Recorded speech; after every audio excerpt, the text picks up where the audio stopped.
Hello, and welcome to this week's Just the Tip. I'm Corey McDougald from Meat and Potatoes Organizing. This week, I want you to open up the cabinet underneath your kitchen sink. When's the last time you spent a little bit of TLC on this space?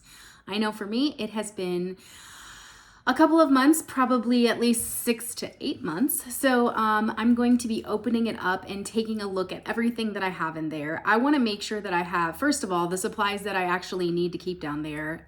Certain things I keep down there are dishwashing pods, some cleaners, some sponges, some different cleaning solutions for myself and my family. And just kind of figure out what we still use this year, which is actually kind of different than what we used last year. So anyway, figure out what you love to use. And then I want you to, if you need to, grab some containers. I love using clear containers here. Simple ones from Target has a awesome line on sale right now, to the home edit bins from Walmart work really, really great. And categorize your items by type, and then go ahead and throw some labels on there.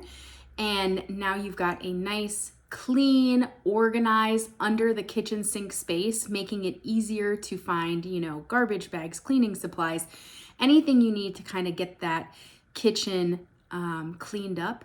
It's gonna be an awesome surprise every time you open that kitchen cabinet. So that's your challenge this week. That's your tip. I want you to get after it and let me know how it goes for you in the comments. We'll see you next week.